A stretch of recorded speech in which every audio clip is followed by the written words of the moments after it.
We are on episode 361, and as you can see, we have Gary joining us here tonight, so that means there's only one thing to talk about. We're going to be talking about fishing. And fishing's one of those things you can do it when you're out in the woods, or it's a reason to get out in the woods, or just out in nature in general. It's a great activity for everybody of all ages, skill levels, and frankly, just anywhere you go, it's a lot of fun. And I think Gary and Ben are both going to kind of back me up on this one, or at least I hope they will, as we kind of talk about this topic a little bit. So coming into it, why don't you introduce yourself a little bit there, Gary, just in case people don't know who you are, because we have had you on the show previously, but it was years ago now. Yeah, it was a while. Yeah, just lover of bushcraft and fishing. Sort of do a lot more competitive on the competitive side now than anything else, but still get out there and enjoy time in the woods whenever I can. And as we know, Ben, you have done some fishing in the past. You and I have actually done some fishing together, and it has gone better than for one of us than others. But this is kind of bringing the point back. It makes a lot of fun to get out there, and you don't need a whole lot of gear to get into it, especially if you're just like brook fishing or stream fishing or something like that. If you're going to go into the lakes and stuff, I'm sure Gary's going to inform us a little bit here as we go on about some of the things you can look for out there. But if you're just flunking around in the woods like, I generally do, I'm not a tournament fisher. I just enjoy fishing. Really, you don't need a whole lot. And Ben and I have, we had that little challenge there where it was basically hook, line, and I think that's all we took. Everything else we had to try and figure out on our own, wasn't it? Yeah. We make our own, cast reel, I guess. So just a stick to wrap it around in, or tie it on the end of a long alder. We tried both those methods. And yeah, so it's fairly primitive using a modern hook and modern line. And we both caught fish that way, some of us more than others. And if Gary was there, then we'd have both been ashamed of ourselves, honestly, because I have seen Gary pull fish out of places that I didn't even think those fish were there. And I fished that area way more than he ever has. Well, there's kind of a knack to it, I'm going to think, and I'm going to let Gary talk on this a little bit. There's a knack to it. There's things you must need to look for and things you need to do, because much like Ben said, I have seen people, I haven't had the pleasure to fish with you yourself, Gary, but I have seen people literally beside me running almost the exact same stuff, maybe a little different color of a spinner or something like that. They're getting hits all the time, and I'm just kind of sitting there drowning worms. So is there anything you can kind of give us that might help somebody starting out? Any little hints, like just other than just cast it out and wait? Really, time on the water. It all comes with experience. So if my father was still alive and we go trout fishing in a local stream or something, he would fish behind me and outfish me every time. The more you're on the water, the more success breeds success, yes. So it has to do a little bit with reading the water as well. It's not just about the fish. It's about what's happening where you're at. Oh, absolutely. Like there are people who can just read rivers and streams, or even there are people who can read lakes and stuff better than others, right? And I think this is an area I'm lacking in because I am like the epitome of hobbyist fisherman. I carry a fishing rod. I'm like, oh, hey, water. I'm going to throw a hook in. I do know like some of the things I look for is bends in rivers and stuff where it potentially slows down. You get those little spots where food will gather that the fish may feed on. But other than that, man, I freeball it. I go, I just have at it. Well, YouTube's a wonderful thing now too, right? You can learn just about anything. If you're going to be stream fishing for brook trout, well, do a little search. Wouldn't take someone very long. Like the learning curve is pretty quick now with the YouTube being there and all the information that's out there. Fair enough. And Ben, what's your thoughts here, man? What kind of fisherman would you classify yourself as? Struggling amateur some days. No, I mean, it depends on the river and lake, though. Like, if you send me back to Newfoundland and the areas I used to fish, I think I could probably, compete with the best. But you put me on a new river, like I don't necessarily have the experience in enough rivers to say, okay, I can really compete in those locations. So, there's my struggle. But there's a couple of things that I think really does help, and experience is a huge part of this, but they come hand in hand, is even practice, because being able to get a hook or a fly or your lure of whatever type where you want it makes a big difference in catching a fish and then just trying to get it in the water. Because if you just toss it out in the water, you're it's you're just taking a random shot. But if you can place that somewhere, right in the eddies of a current or near an overhang where there's some shade that the fish might be hanging out under. There's spots you learn that fish kind of hang out to, and you can kind of tease them out if you can get the line there. And it's good to experiment. But yeah, just getting that hook control, that good cast. Because if you have bad casts, you're going to be losing hooks left, right, and center. And you're going to get really good at climbing rocks and climbing into rivers and pulling things out and climbing trees to find them on the top of trees. Because Gary, I bet you've pulled a couple out of a tree in your life. Oh, way too many. I mean, trees are one thing, friends are another thing. I've been on the receiving and giving end of that one a couple times. Yeah. So, I mean, actually, I had a thought and now it's completely gone. Anyway, coming back to it, a question that we asked just before we came on, and I thought it'd be interesting to bring it up here. You were talking about it being a little windy today, and you said it was bad for the fishermen, doesn't matter for the fish. A lot of people think that wind or rough waters, and I don't mean rough like waves, heavy currents, downpours, stuff like that, but just the white caps on the waters is going to really hinder fishing. You could probably tell us a little bit more on that, Gary. I know in a river, probably not going to be a whole lot of a deal because the river is generally flowing, so it's less notable to the fish, or at least this is what I imagine. But on a lake, how does that all play in? Is that a real concern, or is there a threshold to it, or does it make things better? I would say it makes things 1,000 times better. It breaks up the sun a little bit, light penetration into the water. It will blow. People always say that it blows the minnows in the shallow waters on the windy side. Not exactly true.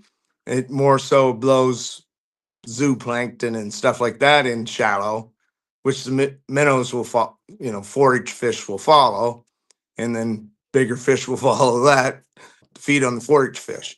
But the concept's the same. The windy side of the lake is almost always the best fishing. It just may not be the easiest to fish boat control, or in my case, right, fish out of a kayak. Even though my big rig's made for rough water, it'd be sure a lot easier if it wasn't being blown around. And that's fair. And talking about your kayak a little bit anyway, because if we haven't mentioned it in the last episode, and I can't remember if we did or not, but if we didn't, you got quite the unit there. Like, it is a kayak that's done up for fishing. It's not a standard kayak by the strictest of definitions. This thing has a long, deep keel on it, which gives you more stability. You sit a little higher up in it. I think yours has foot pedals we were talking about. Like, it's the Cadillac of kayaks, but it's also built for fishing. And would you say that is a Cadillac of kayaks? It's probably mid-range now, but it's a big it's called a big water. I live here in Kingsport in Nova Scotia, so literally 30 seconds from the salt water, so I can fish salt. I'm out in salt or in fresh water. But I mean, they have kayaks with trolling motors built in where my foot pedals would be now, although they're getting kind of heavy. So as I get older, I look to, well, it'd be nice to have a motor, but it wouldn't be nice hauling on and off my car. And that's fair. I mean, everything you put in has pros and cons. Yeah. Now, the kayak setup you have, Ben and I have. Did we do fishing off your sit-on kayaks? I don't know if we did, or if maybe I'm thinking I was fishing out of my own canoe. I definitely have. I know you have, but did you and I fish when we were out on it in the lake? Yeah, I think you probably did. Must have. Gary will tell you, there's some nice bass in that lake. Yeah.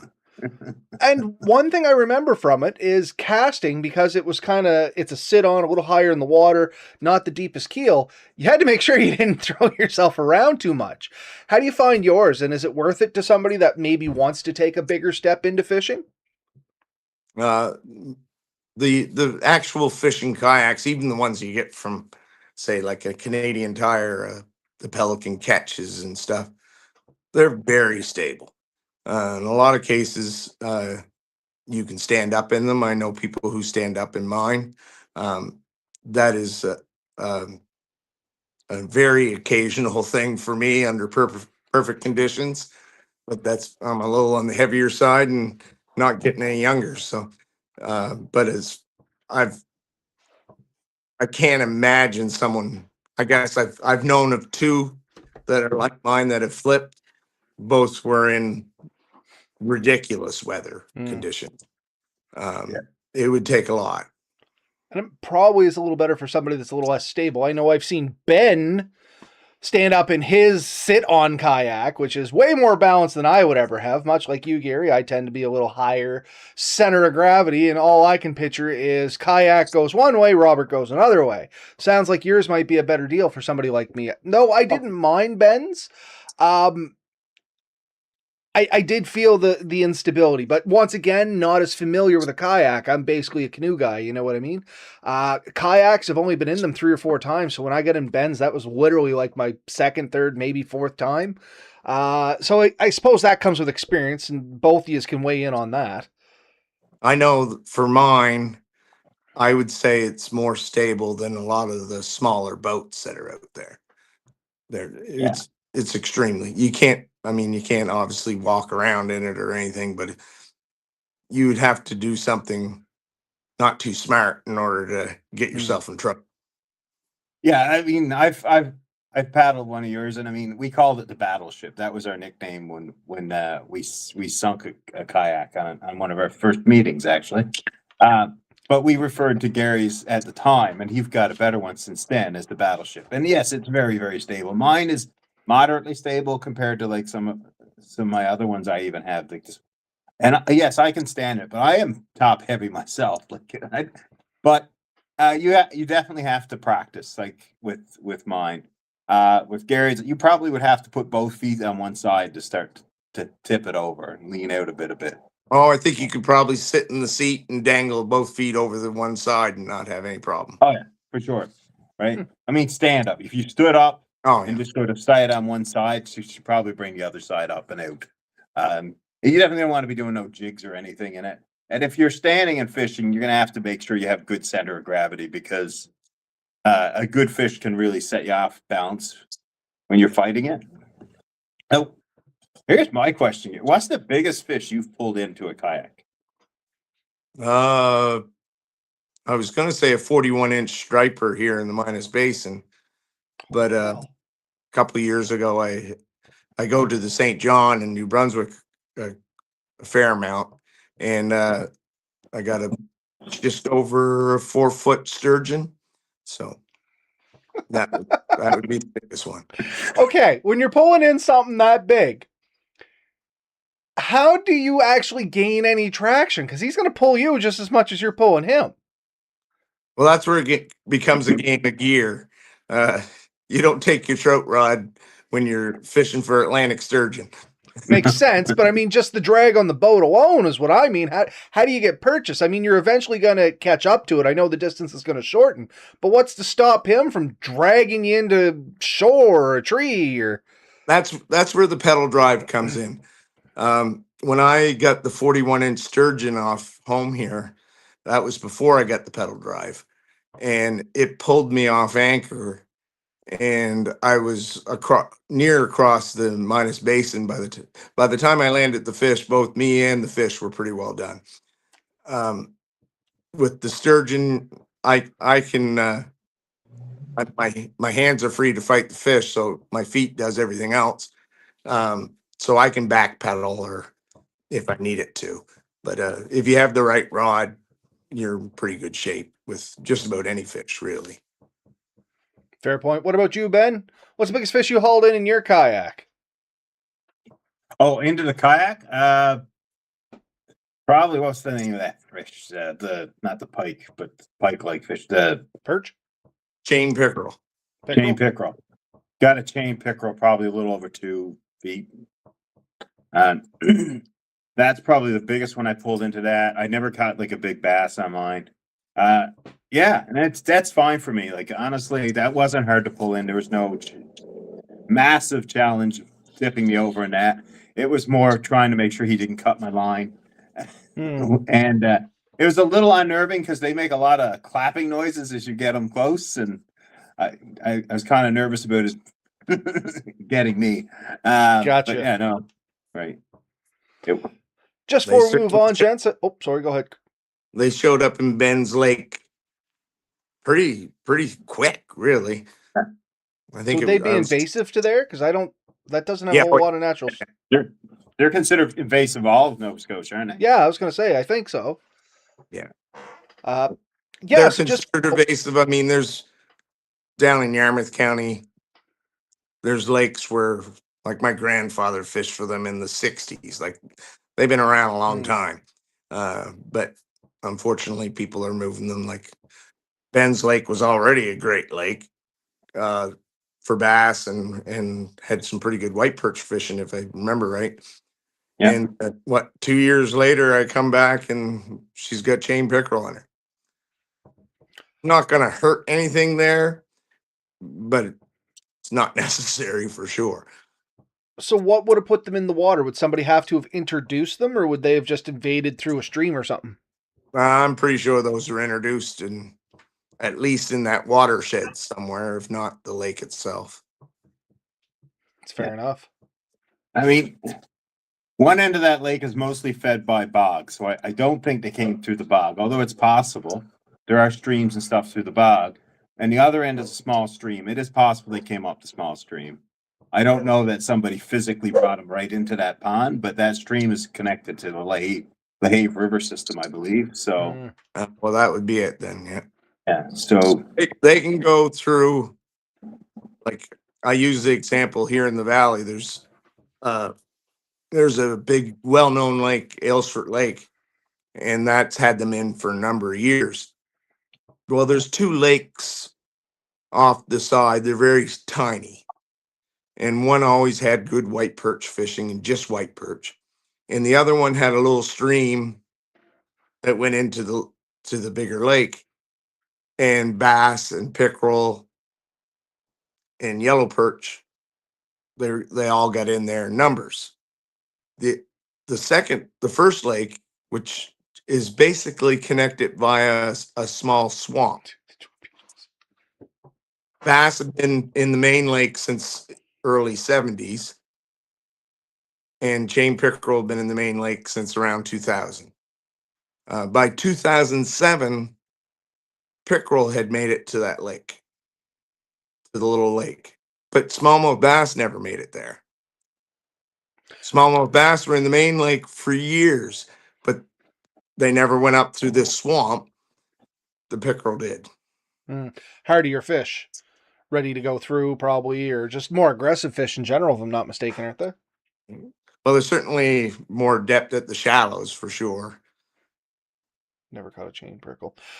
So we have a few people join us in the comments here tonight. So before we go on too much more, I want to shout out to them. Of course, we got Eric, Steve, Danny. So kind of the 3 musketeers there joining us as always. And then we have 420 Freestyle and Trevor 85 joining us as well. A couple of comments. Eric, sometimes I don't even care if they're biting. Just being out there is enough for me. That's pretty much my mentality with fishing. Like, I am plenty happy with drowning worms. Lily has since taking up interest in fishing, so I'm slowly getting back into it pretty heavy. Steve was out fly fishing the other day, and Steve, the drifting spore, one of our regulars there, he didn't have any bites. And then Trevor 85 was calling them toothy torpedoes, and that's where I started laughing at the chain pickerel, because it's kind of a clever name, but it's true. Jeremy used to call them snot rockets. Snot rockets, yeah. I've heard them called a lot of things, because most people don't like them. They're fairly bony fish, aren't they, Gary? I don't think I've ever eaten one. They're not bad to eat. No, they're very good to eat. People eat northern pike in Ontario and out west. They're the exact same structure. They're just not what people are used to cleaning here. So there's a knack to it. Fair enough. But So is they're that a fish you can fillet, or is that you're gonna roast it in bone and pull bone out? no, it's filleted. It's just done differently than Okay. if someone was interested in eating them, I'd suggest a YouTube search. I think Italo Labigden, who is one of the more well-known fishing shows that have been on in Canada for 30 plus years, came to Nova Scotia a few years ago and actually did a little video of him filleting. So That'd be So- worth checking out. So that'd be worth checking out, guys. Yeah, absolutely. Actually, I'm gonna grab a question from the comments here. Kind of a question, leading question. Danny and Steve are talking about being out there fishing, not having a whole lot of luck. Now, something that was always told to me, and I just wrote it to them. What's your thoughts on this one, both of you? I said, you know what, for fly fishing at least, water may still be a little too cold. Fish are a little sluggish. They're not apt to jumping yet. Like, they will, but not as much as they would probably go after a bait that's going to float by them. And where I'm pulling this, my experience with this is brown trout. Down in Marigamish, when the water opened there, like, everybody pile in there to fish, and generally the only people that would catch anything are people literally on worm bait, and it's nothing flashy would really work. It just kind of seemed like opportunity. The worm would almost have to be in front of their mouth for them to open it and eat it.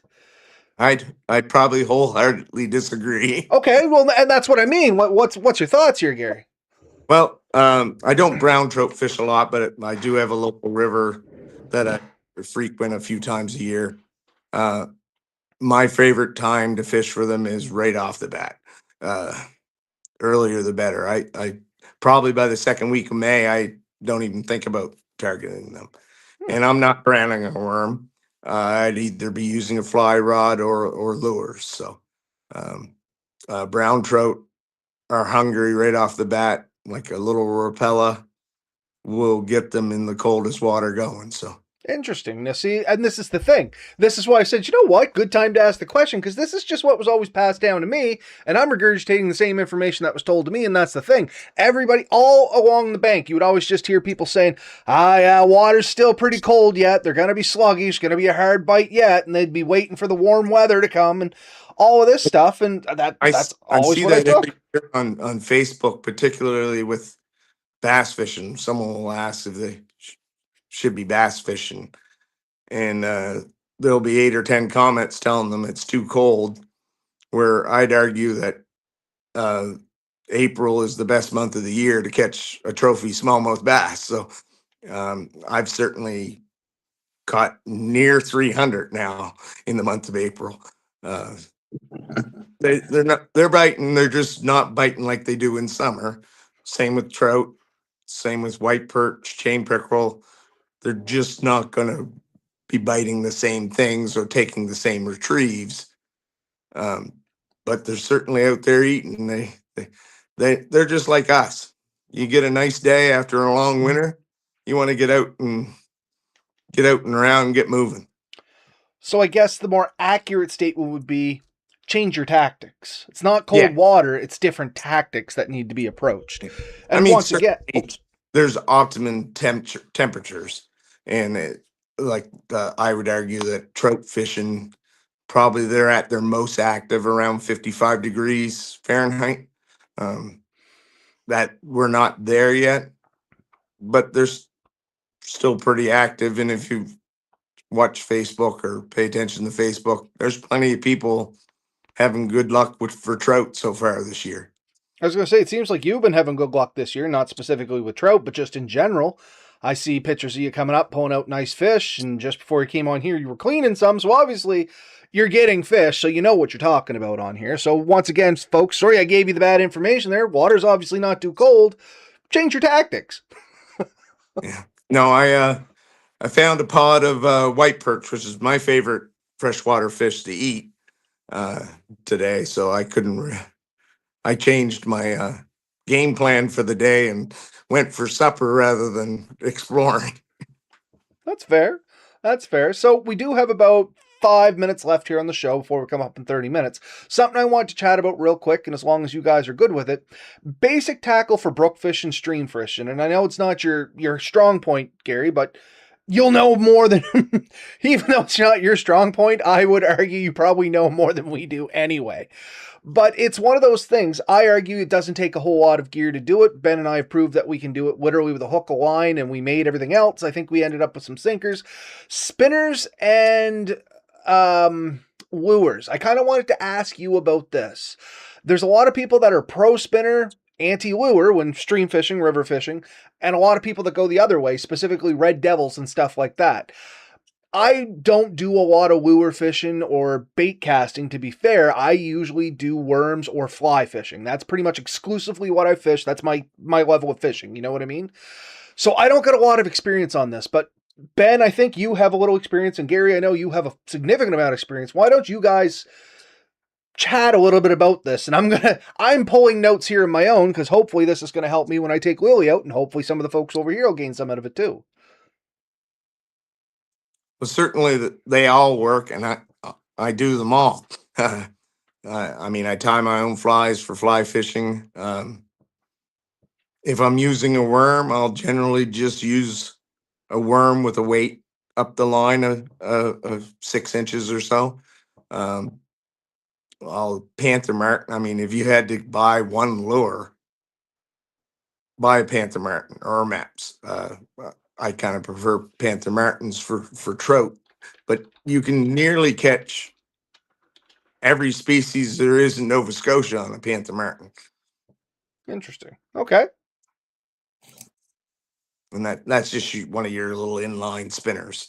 Yep, I actually was just pulling some links up here. I may include it in the comments if I can figure out how to do it without cutting us off. So I may wait till after we're done. But in any case, all I'm going to say is I try to experiment, because like if I try for a while with one type of lure, spinner, or hook, or bait, and nothing's happening, after a while I'll switch up to something else just to see if it makes a difference. And sometimes it does. Sometimes it may just be your bad luck. So don't get too caught into thinking, oh, this worked, this is the best solution. You may have just been lucky with that one and unlucky with the other one. So it doesn't hurt to go back to it. I have fished, and Gary, you've probably done this, with both a fly and a spinner on the same line. Just run it a few feet up. Yeah, I mean, I do still do that ice fishing. Some I'll have a small fly a foot up the line or so. It's a second. And it's real fun when you catch two at once. That's a little bit of a surprise, and they kind of fight each other a little bit. But no, I've tried that, and you do have to experiment a bit and try different spots. And sometimes, I've seen just moving a few feet makes a world of difference sometimes, or around a bend or closer to a river, or things like that. But actual hooks, and you see me, I tried making one out of baby bell cheese one time.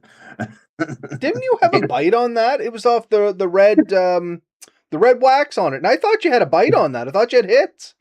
I've caught fish with a lure made out of nothing but baby bell cheese. I think it's more the scent than anything. I don't think they looked at that and said, hey, that looks like food.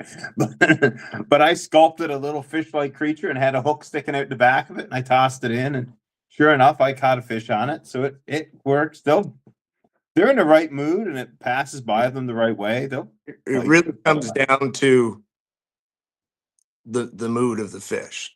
Yeah. Fishing a hole, if they're if they're in a negative mood, and now I have electronics on my kayak that I can tell. I think it was yesterday. For the whole morning, I would find pods of fish, and I would they'd be in, say, 10, 12 feet of water. My lure would hit the water and they would leave. It never got anywhere near them. They were gone. 4 hours later, they would come up from 12 feet of water and hit that lure before it got 2 feet below the surface. It was just starting to sink, and they'd come up and meet it. So just general mood, like you said. And electronics, I get a chance to see just how many fish ignore you, or take off as soon as you make a cast. follow but don't hit. That's definitely an advantage. So what are your thoughts on water temperature? I know fish tend to have a favorite range and they'll tend to sort of move up and down with that. Water temperature, sunlight, and the moon. Like, do all those have real effects? All of them do, yeah. Some of it will have to do with the spawn. Like right now, your smallmouth bass, and they're cold. I guess it would be the same with trout. Your best chance at catching a big trout is probably right now.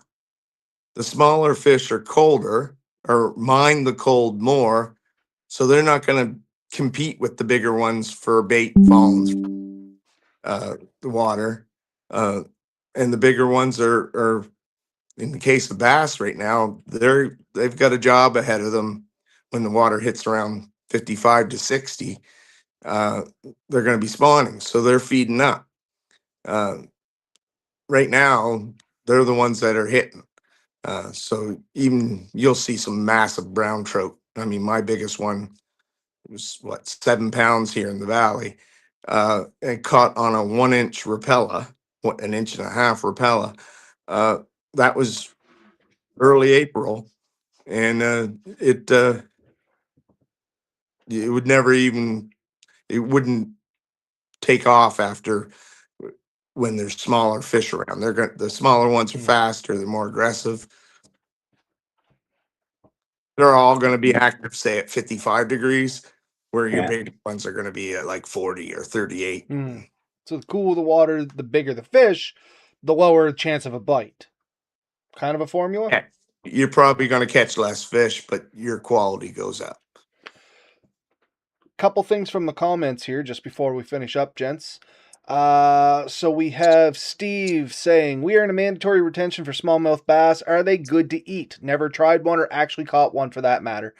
I had smallmouth bass. I thought it was pretty good. You can make like a white fish sauce with it. The neighbor cooked it up. It was delicious. I caution that we're in a mandatory retention in half the province.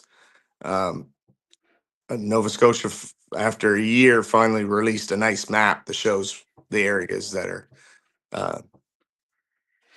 So, like my half of the province, there's only one small, I think the West Branch or the LaHave, that is mandatory retention.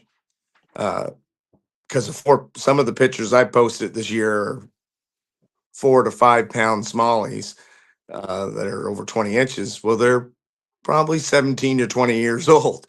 So if you start taking those, that's a problem. But however, I've kept some this year. They're delicious. I'll normally keep them in the 12-inch range. I don't fish on the other side of the province for smallmouth bass.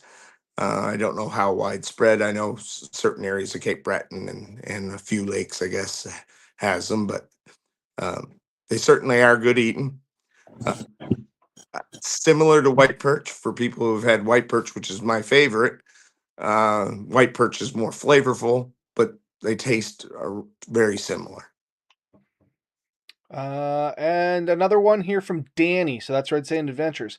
Him and his son were targeting a rainbow trout the other day for an hour and a half. Tried everything, dropped everything right in front of his face, didn't even flinch. And I've run into this too, specifically with brown trout as well, maybe rainbow. I'm not going to name the river, but there's a river down by my buddy's place, and you can walk up. You can literally see them from the shore. Nice big fish, probably in around the 24, 30-inch range. And man, you can almost poke them with a stick. They have no interest in doing anything. What's up with that? That fish is in a negative mood for one. But I mean, brown trout are kind of the kings for being wary. If you make a mistake, they're gonna ignore you, make you pay for it. Rainbow trout are not as bad, but they're up there. And then brook trout, I like to refer to them sort of as our little vacuum cleaners, who very rarely seem like they're in a negative mood and will eat pretty well anything. When I went to university, I worked at a fish farm, and we had several ponds in the back of the farm, natural ponds that we put rainbows in. And you could stand on one part of the pond and cast to the entire pond. And you might not catch a fish, and there might be 200 in there. And then all of a sudden you get like a 7-pounder. But they don't, they get wise quick, I think, especially the bigger ones. They know what's up, it seems. But we couldn't fish the pond out. No. And that's what I mean. Like I didn't know either. I know I've run into the same situation, but it just sounds like you said, weary fish, because they wouldn't take the brown trout in this instance. Never touch a worm, never touch a spinner, never touch a lure, but occasionally you could catch them on a fly. You know what I mean? So it just seemed like that was more their temperament, what they were after in that instance. So it might be one of those things, Danny. You may just, like Gary was saying, change up strategies. If you're using a worm, try a lure. If a lure's not working, maybe try a fly. It sounds like they're just being very selective, and maybe that's the way you're approaching them, because I know that, like, casting shadows and stuff like that, that can have an effect on fish and how weary they are as well. Isn't that right, Gary? Or It's just staying in one spot, I would say probably a reaction lure. So something moved fast by them. You get something close enough, moving fast enough, their reaction is to lash out. It might not want to eat. Like that fish probably isn't hungry right now. But I'd be whipping something by him as quick as I could. I was going to ask you that. Like the speed seems to matter sometimes too. I see some people they're reeling in very slow and they catch things, and other ones that are reeling in really fast. Like I've seen people pulling, and I've done it too. Like if that's a bad cast and I'm just trying to recover my line as quick as I can, and all of a sudden they're like coming into the water after it. So I've had luck with both things, and varying speed helps. Varying depth, allowing your hook to go a little bit lower, or just staying. You call it top water, right? Yeah. Where you just right at the top, skimming across the surface. All those things can have an effect. I will never be the one to say which one is the best for me to try, so I'll just keep trying, right? Well, and that's just it. But people make fun of me when they see me in the kayak because I have 9 rods behind me generally. And I did today. And I found some bass before I got onto my white perch bite, and I threw slow stuff at them, and I tried everything in and they were in 12 to 14 feet of water. I took out a crankbait that only went like 3 feet under the surface and reeled that in as fast as I could, but stopped and started. And with the first 2 casts, I caught fish. Mm. And I was basically ignored with every other thing I had in the boat. And I just kept, that's one thing about having multiple rods. You get all different things tied on. It was just put one down and try something else until hopefully something works. Now, after that, they wouldn't touch that either. So, Trevor, lakes and rivers near me are high. The local lakes have sewer pump failures. Oh, so everything's flooding down there. That's going to be a bummer. Yeah, we get some floods up here too. Usually with the rivers running that fast, it's just not safe to be around them, so fishing's not too much of a concern. But yeah, flooded waters definitely puts a dampening on all of the fun. But now after a flood, how does that affect fishing? Gary, is that going to dump more into lakes or chase more out of lakes? Or do you have an opinion? really kind of depends on the fish, I think. Like smallmouth really prefer that clear water. So flood water usually means murky. It's probably not going to be the best time for them. Although rising water generally makes them bite. Falling water will put stress on fish. I don't think it matters which one it is, whether it be trout or bass. They're probably move off and sulk a little bit. Interesting. I wouldn't have thought of that. We're coming up at 40 minutes there, gents, so I think good as time as any to give our outro here. Any final thoughts, Gary, that you'd like to let people know about from your fishing experience? Just that there's a lot that Nova Scotia and New Brunswick have to offer. The people will talk about just brook trout. Well, there's lots of opportunities out there for perch, white perch, yellow perch, white perch, chain pickerel, even if it's in your area. It doesn't just have to be one thing. I mean, you kind of limit yourself in a lot of the province. If you fish for just brook trout, once it gets warm, you kind of might as well forget it. But Nova Scotia truly is a gem. And Yeah. if anyone gets a chance to fish the St. John River in New Brunswick, I mean, I've caught as many as 12 species in a day, different species. So there's lots of opportunities out there, and a lot of them are easy to access, and anyone can do it. So one thing I want to bring up, because Gary, you pointed this out to me. You fish year round. There's not a month you don't fish, isn't there? Generally, December I don't get out. But you could. Like Yes, there's something that you can fish year round if you choose. So absolutely, yeah, like some people think they only fish in the summer. I mean, out this way, it is much more of a year round thing for more and more people. But our weather is totally different out here. But even in Nova Scotia, you can fish year round if you're interested in doing it. absolutely. And I think that's getting more popular with people now. I think post COVID, people sort of rediscovered fishing, and quite often, like, the fall is much warmer than what, or at least seems to be, than it has in the past. And if I get a good November day and it's a little too warm for deer hunting, you're probably going to find me on the water. So The other thing I want to mention is there is rules and regulations. Obviously, usually when you get your fishing license, it comes with the book. I believe it did when I was there.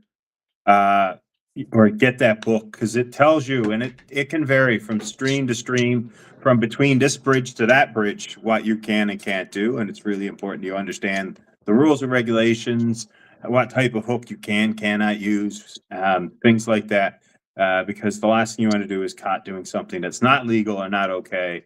The fines and penalties can be severe. yeah, Um, certain waterways, for instance, are open year round. But uh, I think up Roberts Way, I think a lot of the trout fishing season probably doesn't start until April 15th. 15th. Yep. Uh, Inland where waters don't open until the 15th, except for like 3 rivers or something like that.